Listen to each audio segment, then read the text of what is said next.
Today, we're going to be looking at and talking about the newest free plugin from Analog Obsession called the Blend EQ.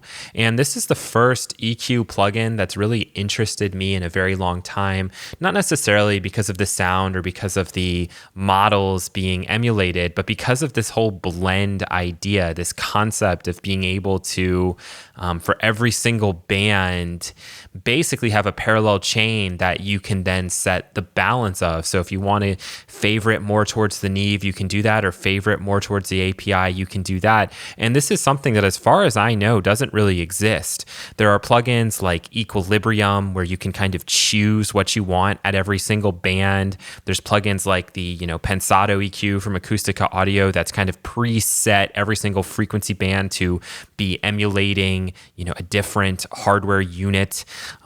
Those things do exist, and I do find those to be really cool and fun to work with. But this is something entirely different, and I really appreciate and have to applaud Analog Obsession by doing something like this. It's a great idea and something that maybe could be developed further, or even make its way into different plugins, because typically we can only go 100% one way or the other. We can't do some kind of a blend. So we're going to talk about this and listen to it in just a little while, but let's read the description first. Blend EQ is the latest addition to Analog Obsession's collection. It's dual circuit analog modeling equalizer with blendable bands. There are two different equalizers with matched frequencies. A is famous American equalizer and N is famous non-American equalizer. Frequency points are based on the N model, like some kind of, like 1073-ish type Neve. You can simply blend two different parallel equalizers section by section, and even the line amps, which you have control over down there. N has a really smooth character with both the line amp and the EQ. You can get smoother transients and more blended sound with the N line amp. And A has punchy transients and more smack. It's really easy to use and a fun equalizer. For example, you can add punchy low end with A and silky highs with N, and even more possibilities are, are available for you. There's so many things you can do because, you're going to be changing the shape or the characteristic with every single little tick, and then you have 4 different bands. So let's jump into the DAW and try to explain this concept even a little bit further, and then we'll listen to this EQ in action. The first thing I wanted to show is just what I think this EQ is doing and why it's something that's so hard to emulate on your own. So here we have like the Neve model or the British model, and you can see it's at 1K plus 10 dB. If we go in here to the American model, we can also see that this is at 10K at 10 dB. And you can just compare these two shapes and recognize that, yes, this American model is going to be steeper. It has a proportional Q, whereas the Neve is a little bit more famous for having these really nice kind of smooth sloping curves for a little more overall tonal shaping.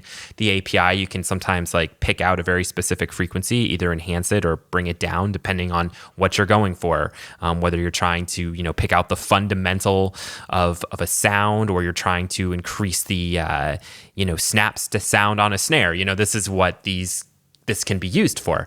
And obviously here too, we could change the various saturation modes and the output stage and all of that. But to blend these two together, at least in the way that I think this plugin is working, you'd basically just have to kind of like change these volume controls, and you very much would have to spend a lot of time, matching frequencies, matching gains and all of that stuff in order to replicate what's going on in the Blend EQ. In the Blend EQ, that's pretty much already done for you. So all you have to worry about, and the way I like working with EQs, I love fixed frequency EQs for this reason, is you can just kind of pick what you want, add the gain, and then here we do have that blend control. So what I've done here is I've created a couple of key commands so that we can just listen to the two extremes. So we could listen to the Neve, and in this case, we're driving into it, or we could listen to more of the American or the API, and we can drive into that like so. Or when we're no buttons engaged, we're just listening to the signal with that perfect 50-50 blend, which, as I've experimented with this EQ a little bit, a lot of times I actually just prefer that 50-50 blend, which is not what I was expecting, but it's cool nonetheless. So let's go ahead and press play, and we'll listen to this EQ in action, and you can just kind of hear the way that these different models sound. And it is true, when we go over to that end, it's definitely much gentler slopes, and it kind of has more of this gluing effect. And then when we go to the API, it's like a much punchier in your face sound. So I don't think they're perfectly gain matched by any stretch of the imagination. So that's always a part of this and the psychological tricks that it might play. But don't even worry about that. Just kind of listen to the characteristic and yeah.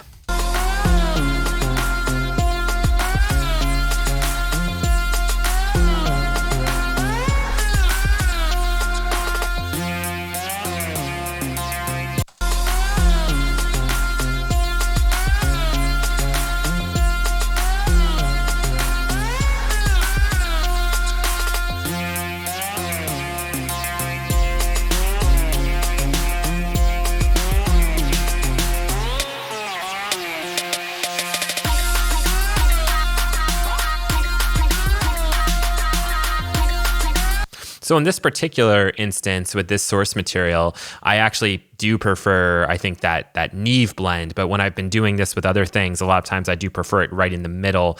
You can hear how just kind of like ear piercing it is when we go to the American model or like the API.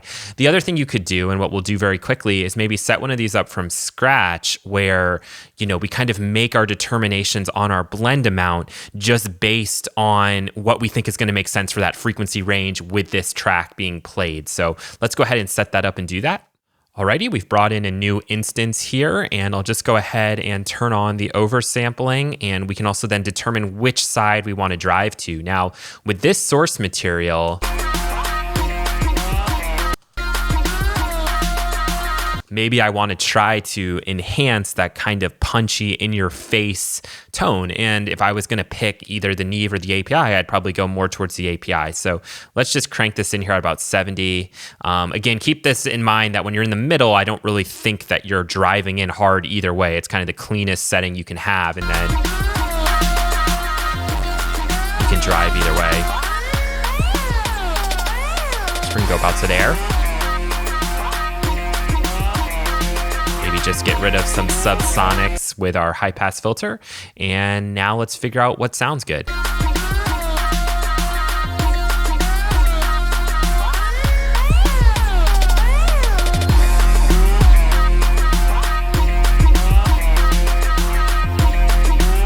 So let's maybe go smoother at that 110. And we're going to push this more towards the Neve, and we're only going to maybe do, I don't know, 2 or 3 dB. I want you to always be able to hear this, so we should overdo it a little bit.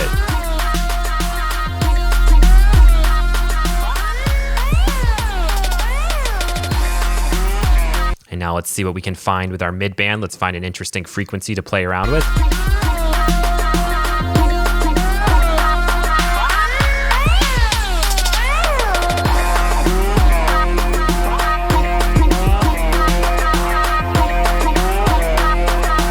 So right around 700 hertz, it actually is giving us kind of like a tubey, nasally characteristic that we probably wouldn't like. And let's imagine that we really knew that that frequency wasn't something we liked. We'll tilt this more towards the API, and then we're going to just cut out a little bit of it.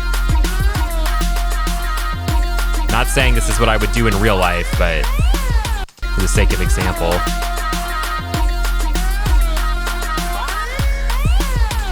All right, nice. Okay, let's find something probably around this range that we can boost up a little bit. I think the 1.6 will be too piercing, but let's try 3.2K.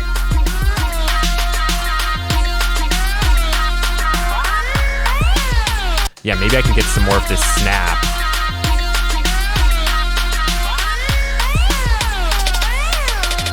Let's listen to that part again.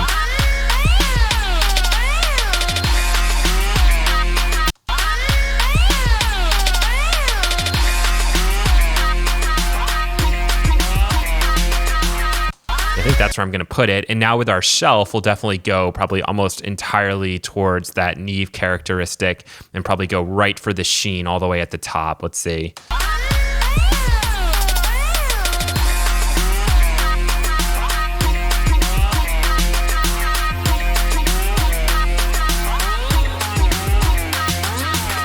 That actually doesn't sound too bad either, going towards the API. And I guess maybe that's just the way that we want to favor this thing based on the source material. So that really goes to show how this would all work.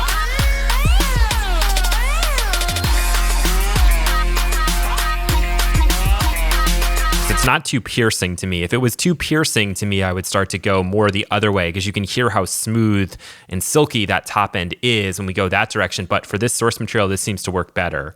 So it's just kind of brighter and more like shiny right in your face.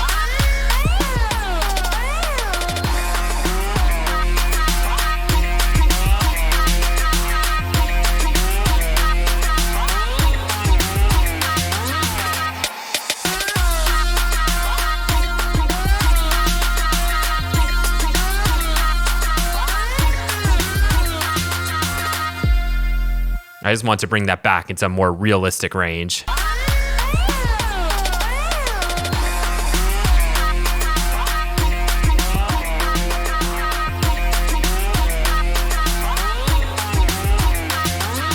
So yeah, it cleaned up this track that needed a lot of cleaning up. All in all, I do like the sound of this EQ. I don't think this is necessarily what I would go for in this circumstance, but you can see how that works and how you can really kind of create your own unique EQ curves and EQ shapes based on the decisions that you're making. So, as I said, there's a lot of possibilities, and there really are, because I think everybody is going to end up in different places on this dial. And if you really have got great ears, you can probably find the sweet spots for the different frequency ranges or frequency bands, based on the source material that you have going in. So if you've played around with this thing, if you like it, if you hate it, feel free to let me know down in the comments.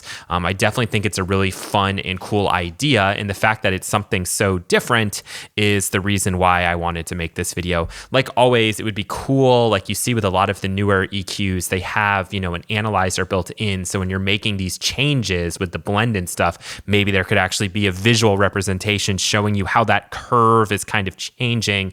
But if it is working in parallel, like actually two parallel chains coming in, then it would be kind of something totally different. Like you could see the two different shapes, and then, one maybe getting more red for being hotter or just coming in clearer, I think would be really cool. But anyway, just something to bring your attention to. And if you're a weird nerd like me, something like this is a lot of fun to play around with.